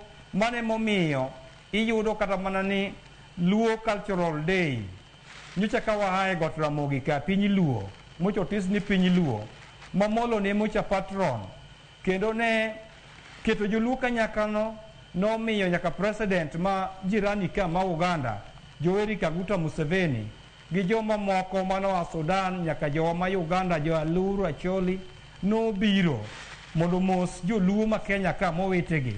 To mano notimore mana nigeche kwe gi riwruok mar oganda ma Amolo Unyakoga nyocha oketo e piny Kenya ka. Agombo mondo awachi ni joluo, jowuotwa makoro sani Amolo e sirkal, kachako gi PS Dr. Raymond Omolo, achako adhiye migosi John Mbadi kod Opiyo Wandayi mar Energy, kod jo mamoko mabe nie sirkal. Mae sama koro nyaka champion for unity mar joluo, irrespective and regardless of political parties ma belong to. Joluo mondo riwre kabisa, to mano kawacho ni chama maduong' mar ODM oseketo wa kanyakla mondo wawe. Mane nguso wa kendo mane bargaining power marwa ma wan godo momiyo kata sirikand William Samoei Ruto nyalo tambua joluo kendo nyalo miyo joluo nyalo chak yudo lemo moko ka wabiro bedo ka wadhi mbele. Koro miyo an kaka Muga Kamata an gi chuny mapek kabisa. Family joka Jaramogi gin jomo ng'eya maber kabisa kendo ang'egi kata kana wito minoda maduong' last year September iga mwaka makoro chalo kama dwe machalo kama Mama Ida gi the entire family mak joka Jaramogi nogo na mos kendo condolence gi na kao gi kwe kendo jakom be nogo na mos kendo ne ogo na mos in kind. Kore momiyo an kaka Muga Kamata an gi chuny mokwe ahinya e lo jodongo makodumo. An gi chuny mokwe ahinya kendo adona wachi maber kabisa ni kwe ma wadwaro kendo going forward kaka Central Management Committee mar party mar ODM no osedhialo migosi Oburu Oginga mondo obed party leader orwak wuor jakom mane jakom orwako kaka party leader. That is where we are as at now. Kendo Central Management Committee notimo wach maber keche party kata any leadership position okonego bed gi vacuum. Koro kane that vacuum osebedo filled gi jaduong' Dr. Oburu Oginga kanye ma wantie tiende kanyo kaka jo ODM kendo instructions duto kanye mwabiro yude ratiba kaka weche mag ODM duto dhi. Kendo adona wachi naneno disgruntled factions moke ODM ka mamara ng'ato wacho mara ng'ato wacho mano wawere guru kabisa wachik it ingine party waro mar ODM nigi structure kendo en gi kako wacho wechege ma party leader is the final authority kode National Delegate Convention kata Governing Council ko ratify weche. Koro kata mana Sifuna kaka Secretary General kanyicho wuoyo tiwinjo ko wacho mano wacho weche ma jakom no wacho. Jakom ne wuoyo as a party leader. Gisani kro Dr. Oburu Oginga biro wuoyo kaka party leader maonge ng'ato mabiro bedo above him. To wan bende kaka jodong luo ker marwa mantiere en jaduong' Odunge Randa. Ene mwane boye magik modwane jodongo tim duto te wabiro timo maber kata kochano ni mondo wadog wane Mama Ida tok iko jaduong' bang' ndalo moko machuoka to wabiro dhi mamos mondo kaka jodongo wachak waleme liel kaka joluo. Kano seik jaduong' machalo kama to nitie gimiluongo ni tero buru could be done a year later bang' tho. Koro mago ka jodongo chano cultural ceremonies moko machalo kamago to wabiro akekesa nabiro mobilize kodumo clan duto mantiere piny Homa Bay kata Kenya ka mondo me wariwre kanyakla wadhi wane kaka jodongo biro chano nyasi mamoko modong' mag jakom Raila Amolo Odinga mondo chop kare according to Luo traditional norms. Kao kamano tange ni weche pod ng'eny pod ane studio adwana mondo awachi ni Mama Dr. Ida Odinga gi nyithindo modong' Winnie gi jowetegi duto ne wang'e ni pek to pek to tho nosingi beduru abeda kamano jo Kenya ni kodu to Nyasaye be ni kodu. Nyasaye machano ngima ng'ato kama biro gike. Kata kokawa Amolo Wuo Nyakoga to ngima nyaka dhi mbele to tek kabisa. Finally nitie wach moro madwana wuoye matin madwana gosi. Adwani mondo awach wach moro ni wrangles mantie mar lalo relationship mar party mar ODM onego rum. Kingpin mar Luo ok kaw through election.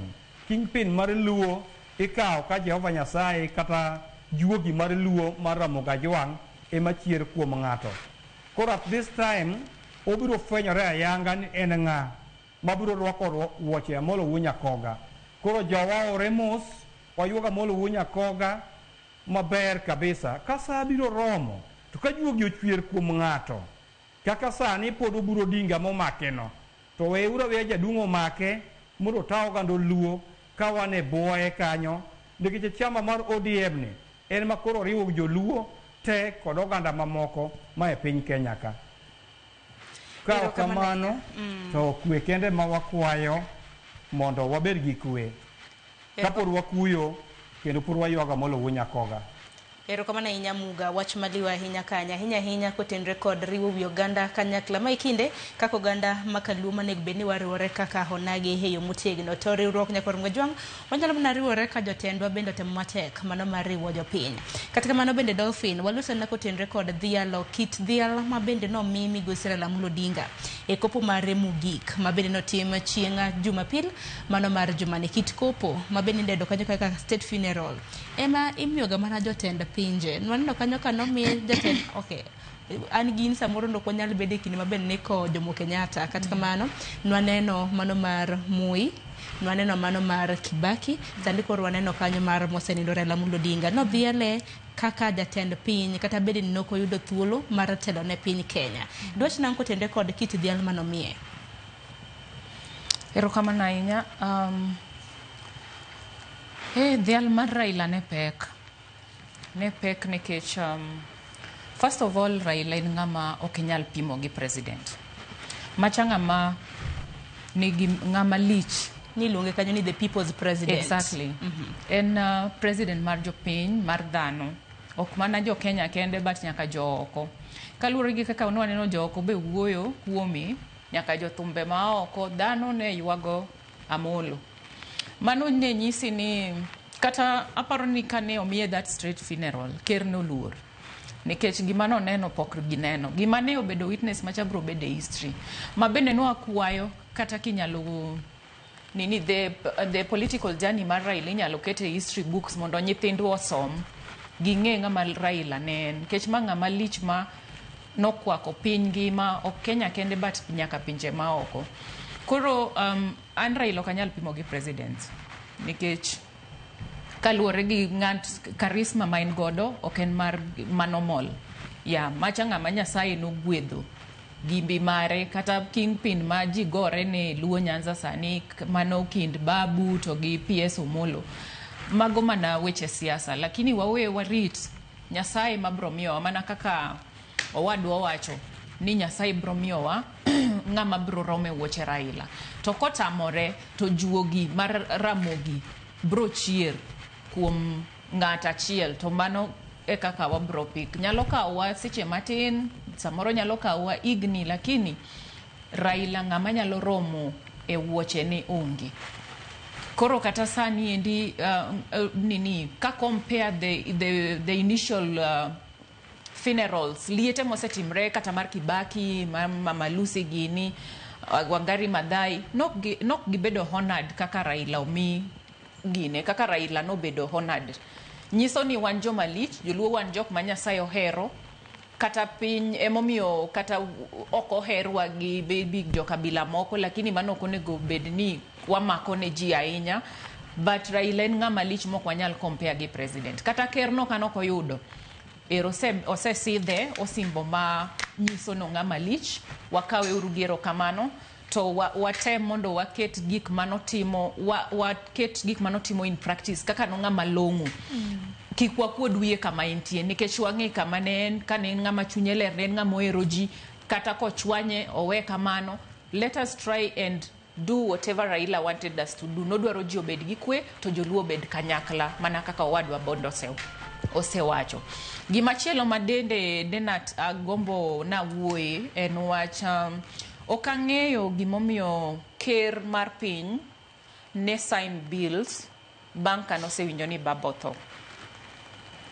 Akeni Sharon mae mbaka mwa mana siasa mabedo bro bedo kwa gwe kinde thuolo mabiro nikech ang'eni weche makamago wacho ni bills ang'wen mabende koro jatend piny Kenya bende nochwe ko kagini manen mbaka babendo bro bedo kwa lose kin thuolo mabiro kata mana ang'eni odiochieng' makawuono nanno pressa mano mar jofwambo mabendo luongi kod maneno gai mano mar dwe pacho ka Justice Maraga bro bedo ka lose kotende kod bills kata na paro mabende likore ni jatend piny Kenya nochwe koke mar mondo mi olokre chik kata kamano kapoko ko Martin Dolphin bende kotende kod dhialo mano migosi Raila Amolo Odinga mise mamoko mabende nanego bende ne ochwale pacho ka moko kuom gi jatend piny Kenya no lose odiochieng' manyoro e nyasi mar Mashujaa kowacho no bro bedo koketo gi atim to odiochieng' manyoro ng'eni nyasi mar Mashujaa jatend piny Kenya no dhialo godo Mosenindo migosi Raila Amolo Odinga mise manintiere godo e kin mamoko nowacho ni nyaka bikete tim odiochieng' manyoro ng'eni no luongo migosi Raila Amolo Odinga nyadi 22 kinde mabende no dhiale godo e nyasi mar Mashujaa. Walose mano kapok wakoyo matin. Gima nyalo wacho ni kuom wacho adieri ker noluoro baba to ng'eni ji mang'eny bende nigi jakom. Koro mise mani neno oluongo go ka gibro keto gi ratiro ama e chik ma whatever, mano nyalo bedo gima ber ahinya nikech an gima nyalo wacho gimora kech kata freedom mar speech amole manokelo kineno devolution 2010 en manokelo multipartyism, democracy, magi gik ma en manokele piny. Koro kata sani indi ka dang bed ni ker dang par ni odwa golo multipartyism mondo koro wabed one party state, ok apar ko bro bedo gima longo nikech mae bro nyiso ni kendo dok timango odok chayo Raila kendo. Koro aparo ni bedo ni magi mise modwa keto maybe obede ratiro bro bedo gima ber ahinya kendo wanyalo duoko nero kamano. Duto te wabro bedo kwa luonya Korom Gajwang' nikech wacho ni wacho gi kete tim gin gik moko ariyo mopogore. Dakika 30 osekadho tok saa 4 mar okinyi ka kendo yweyo ka duoge okang' mogik nya Korom Gajwang' ote mopogore mise bedo kioro mano mar dhialo migosi mosenindo Raila Amolo Odinga bro bedo kasomo pod antiere ka gi Dolphin Achieng' kanyakla kod Zachary Muga achiel kachiel e chenro mar mbaka oromo. Kik idhi mabor.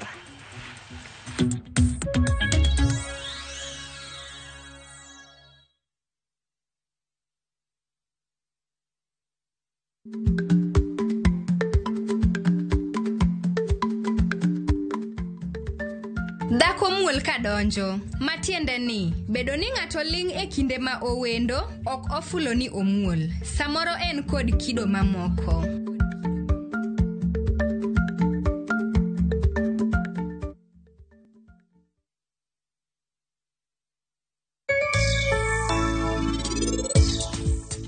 Niti bende ning'eyo gimomiyo ni chako chich koda kai kawuono? En osiepni cha. Pari gima dhi nyime ngimane sani odwa ni jok moko bende okalie gigo. Kanyo kuma chich mari owuokie.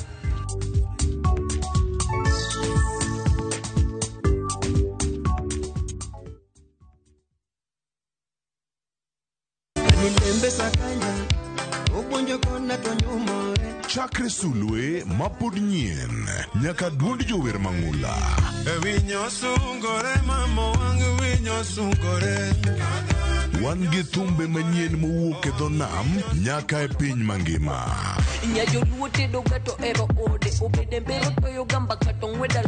Wakelo ni thumbe kata ngolo, kata banjo, kata pado maliet mowuok e studio to chiko iti tir.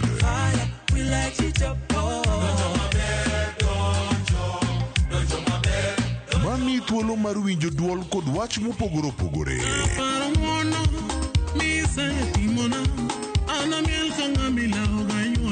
Pado manyien. Wuok tich nyaka tich abich, saa 5 onyango.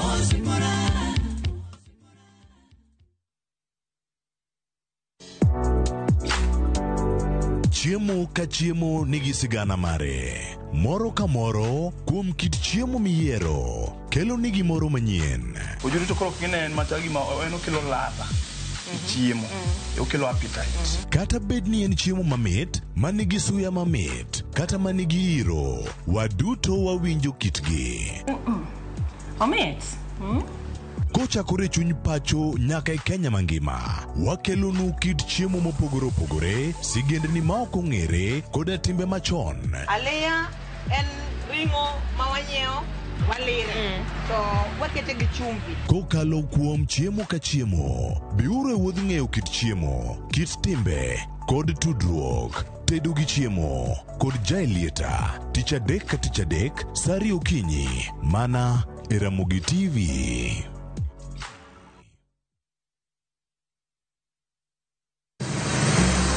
Isepenjori e sigendni mayudore kuonde ma waluongo ni pachowa. Kapuonjani nobiro nikech gwenyruok e kind owete. Riwri kodwa mondo wanon sigendni mabeyo mag kuonde ma wadakie. Ero nera nitie. Ninyuo kong'o kacha niluongo ni kilap joko wili. Kochakore bombe madongo nyaka e gwenge ma iye.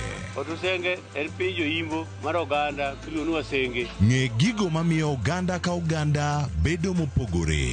Nueng'o ma wan godo ka en mar kunyo gogi. Urudi, en kama ji duoge ji ok lal. Ng'e weche mane osekalo. Chon chande lweny nitie kor gweng'. Rwako sigendni mag kuonde ma wadakie. Kiwacho ni kibedo piny e kom, kineno ng'ama lwete fuare kama, mano ng'iso ni jakano mulo ka pi osechopo e bwo mesa. Ng'e gwengewa chieng' tich ariyo saa 3 otieno mana e Ramogi TV.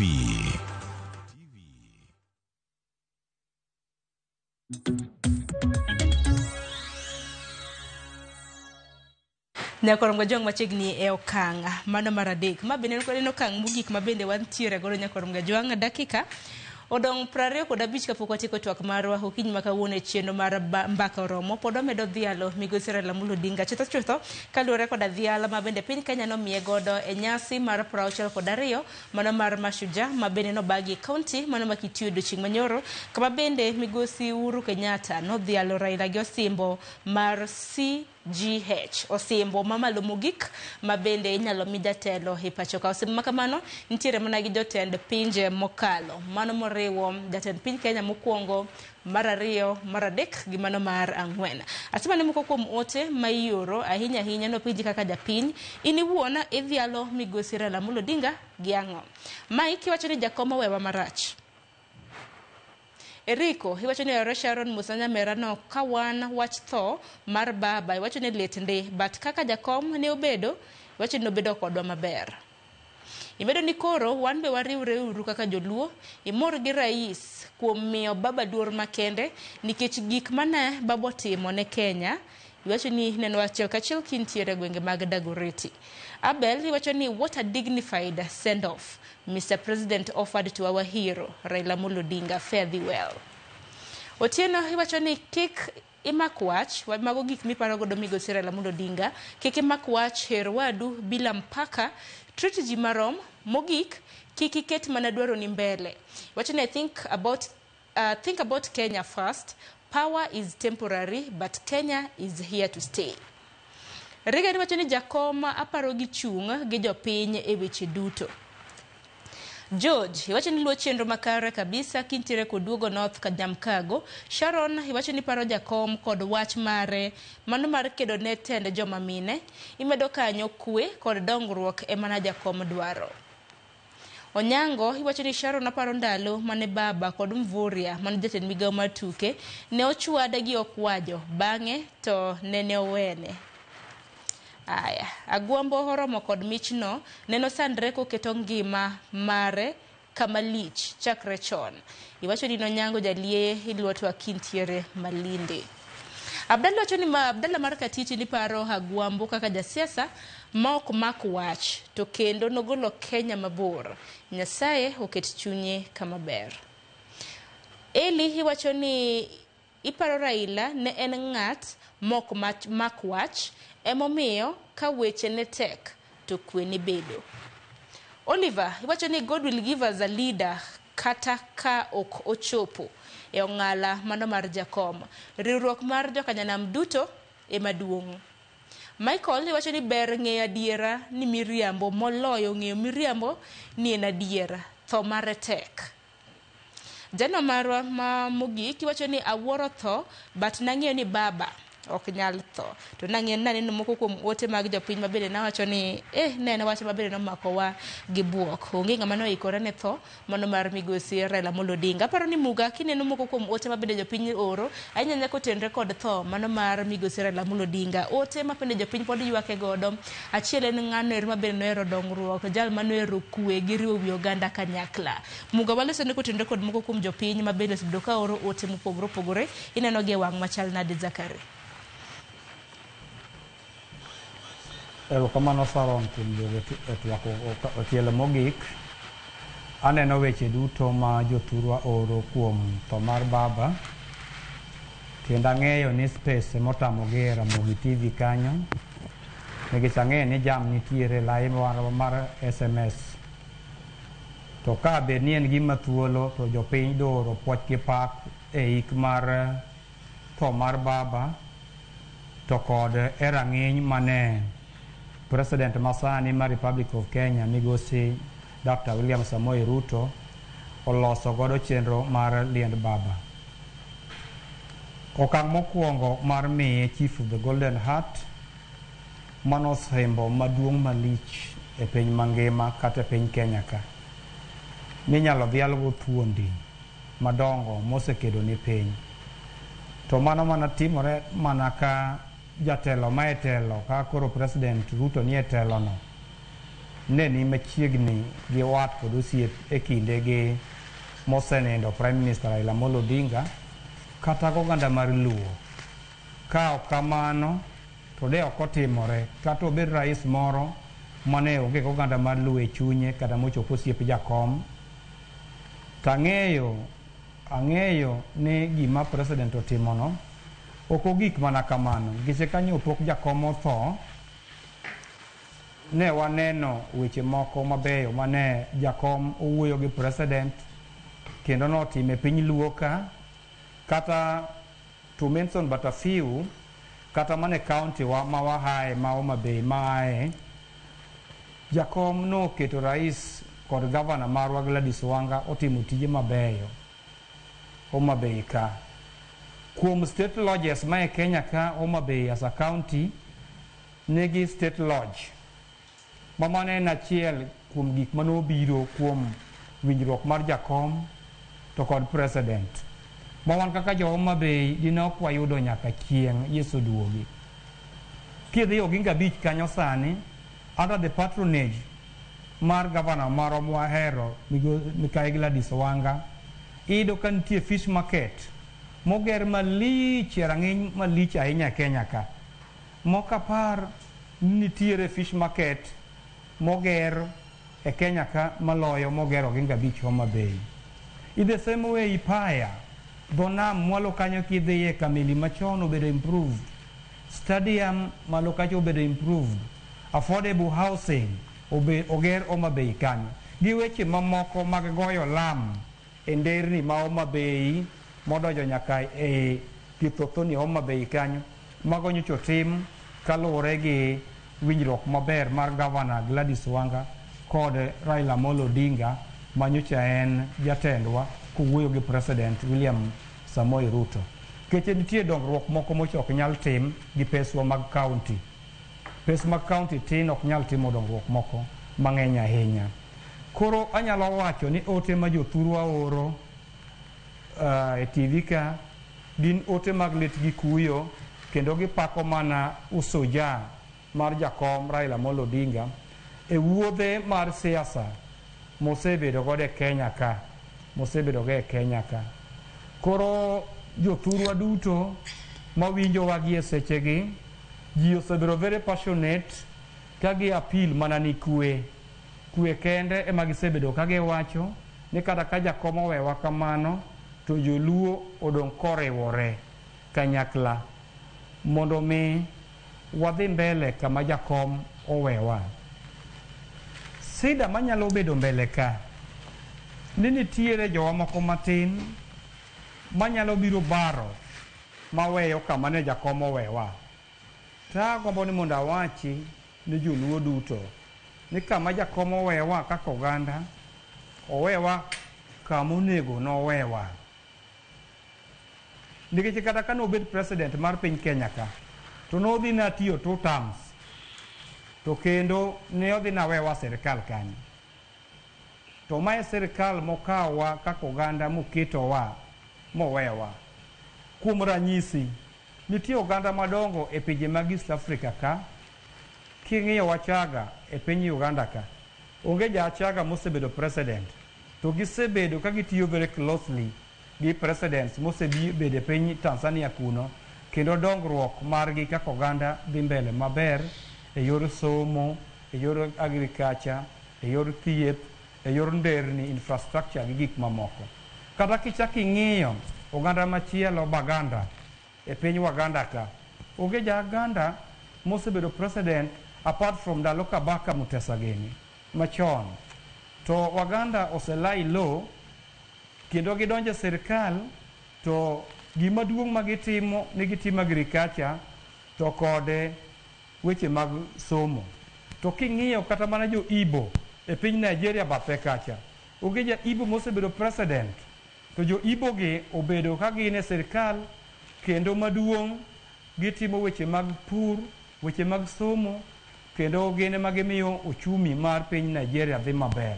Koro miyo anyalo make personal appeal ma very passionate kawacho ni oganda mag Luo mondo maduong' mokalo gibed e riwruok kaka oganda to ging'i weche mag pur kendo ging'i weche mag somo ka to gi embrace jotelo ma Nyasaye osemiyowa at different levels manyocha wagonegi kura. Election come and go. Koyier jatelo sani ok oulo ni kiny ok nyal yier jatelo machielo. To wati gi jotelo ma Nyasaye omiyowa mane Raila Amolo Odinga owewa katayowa both in parliament kata e county government level kata mana senate kata piny ka. Ji duto ok nyal bedo jatelo at one go. To kosemiwa jotelo makoro ne wadong' godo mana Amolo Nyakoga omiyowagi. Waonge gi lwedo mondo giti gi gero ogandawa to gin bende anyalo kwayogi kaka jaduong'. Ni kata ka koro jaduong' onge kaka onge ne to giti gi mbinu mar riwo oganda kanyakla. Kik gigo korgi. Positions ma gintierego gin positions ma Nyasaye momiyogi. To kendo Amolo Nyakoga dibed mamor kamoninde nyocha oweko oganda Luo riwore ma gima nyalo pogo oganda Luo mbele ka ok dobe mamor kabisa nikech en lengo mare ni joluo nonego wuoth wang' achiel kaka oganda. Emomiyo in the recent atieko kawacho ni emomiyo in the recent past nyineno ka Amolo loso ceremony machalo Luo cultural events koriwo oganda kanyakla mondo oganda wuoth kanyakla. Erokamano ahinya Muga. Gina mar mondo mi adhi e kaunti ma Mombasa nyakoro Mgajwang' wantiere gi jafwambo marwa George Aoka e kaunti ma Mombasa. Wanyanal jodak e kaunti ma Mombasa to paro Ogai mosenindo Raila Amolo Odinga gi ang'o. Aoka kinyalo mana winja kaunti ma Mombasa ochio nade tinyalo mana loso gi oganda e kaunti ma Mombasa gin giwegi giparo Ogai mano Raila Amolo Odinga gi ang'o. Erokamano ahinya awinji maber kowuok e kaunti ma Mombasa kuma odiochieng' ma kawuono ni an bende adwana bage twak jodak e kaunti ma Mombasa mondo mi ginyiswa ni to dhial mane odhial godo mosenindo migosi Raila Odinga kakoro nosenindo akia ni gito pachgi en mane kotenore kod wach makama. Awuone gi moko kuom gi mondo onyisa ni to pachgi en mane kotenore gi dhial mane odhial godo migosi Raila Odinga nyoro e pap kata obedo ni ne osewito ngimane. Erokamano ahinya. An nyinga giluonga ni Wilberforce Oyugi. To dhialo mane odhialo go Raila e pap nyoro macha en siasa.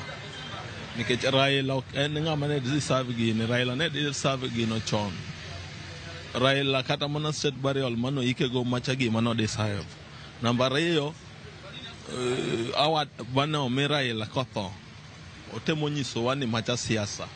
To wan kaka oganda Luo wan gi ng'atwa kendo waketo mbele moso ng'ato kaka an aneno kaka Babu Owino nyalo golo oganda magolo from A to Z. Erokamano ahinya. Wayude gari machielo chakna gi nyingi tinyisa ni okang' mar dhialo migosi Raila mosenindo migosi Raila Odinga kiani in ikawe nade odiochieng' manyoro.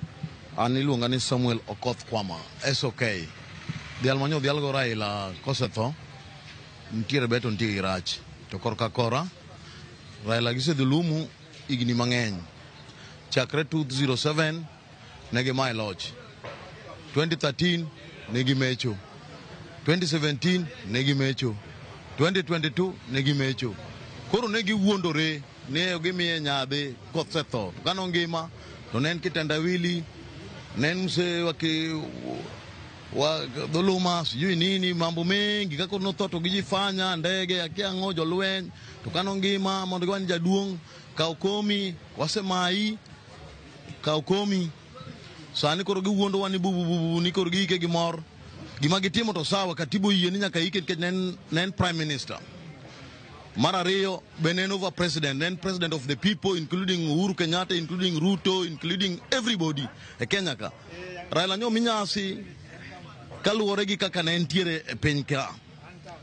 Jok mano mae te nyoni kacha kendo nyosanyo gi pamoja mowene gi pini achamo awenu umbe chamuru to gima wadwaro maisha bora gima Raila ne kedo ne en maisha bora jopiny odag maber gi haki dhuluma ni kogo kura tidhulumu ng'ato ni mai nikech in gi pesa mago timbe maricho mane jakom ok dwar koro kata kano kowe gi nyasi Nyasaye ong'eyo kama odhi kete walamo ne Nyasaye ahinya okete maber oyue mondo Kenya odhi maber adieri otokea kawadhi chamo ombulu 2027 God willing haki tendeke man waywakne erokamano jatelo ago erokamano sana yude pach ngat machielo chakna chaka gi nyingi tingisa ito pach yen mane yes ani luonga ni Jared Otieno ana Likoni atemo wacho kamae gik mane waneno kotimne Raila Odinga nyoro kaka wan supporters mag jakom wan gigo kumorwa kech gima nodwaro maduong' nodwaro ne Raila obed rais gika chalo ng'ama kor inyiero wa ka Raila osatho kogitimo ne gigo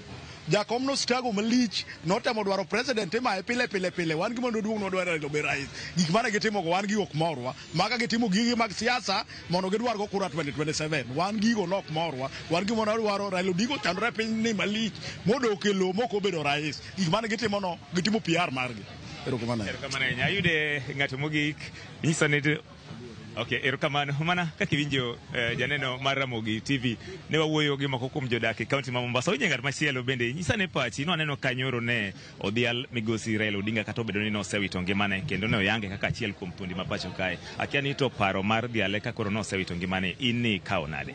Okay, mokwongo an gi nyinga iluongo ni Peter Otieno Uno.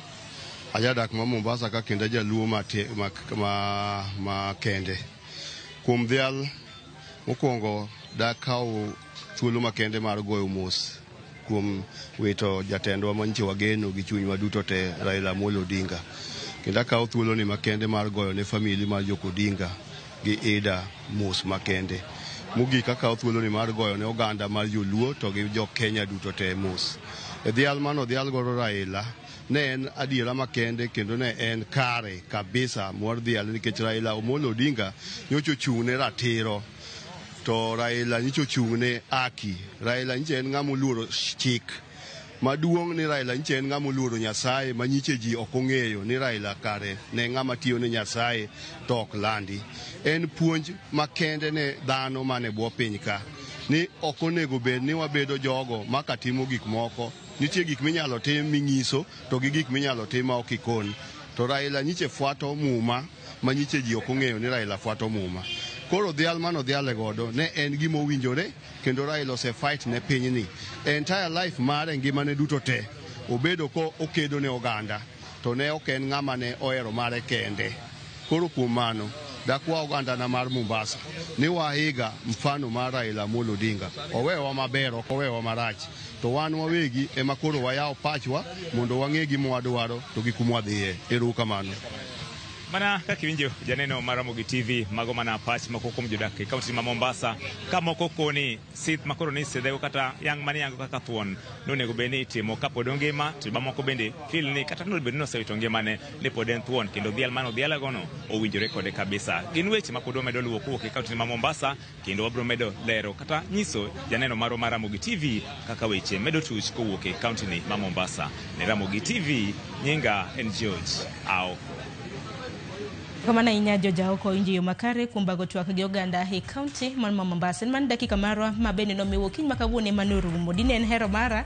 mar mundu miamiu mar mundu wach mugi kata kamana hangini dushe machielo bro bedo kanyalo rachil kumwech mabendu an luonya kwa mgajuang mabena no kaja fuambo marwa Cynthia Onyango nitiere mane karkano ringre mano masiti mochari en nonro mano mar tho mar Jia Beach mabendo dushe makawoni bro bedo ka itimo negi bero mano mar yango negi theyo machal nade magi ginjo hera mabene nuwuok oko mano mar dhi neno ringre mano mar mosenindo Raila Amolo Odinga mano ringre mar Jia Beach adek kuom gi notho e paw tuke ma Kasarani ariyo notho e paw tuke mano manyaye ben wange ni jimo pogore ben antiere koda hinyruok mopogore nyakoro Gajuang duto te Cynthia Onyango luono odochi makawuono entiere city mochare kokamano aguniro komana nya kuom chope tok mar kiny makawuono Dolphin Achieng aguniro komana nya ngini thuolo ka biro bedo ka yudore kin thuolo mabiro wabiro bedo kwa chakwa luongi kendo mar mondo mi wanono weche matimore Zakari Muga jakom mano mar jodongo kodumo klana mane county ma Homa Bay bende ni goni rekomenda nyakum do thuolo mar to kodwa chel kachiel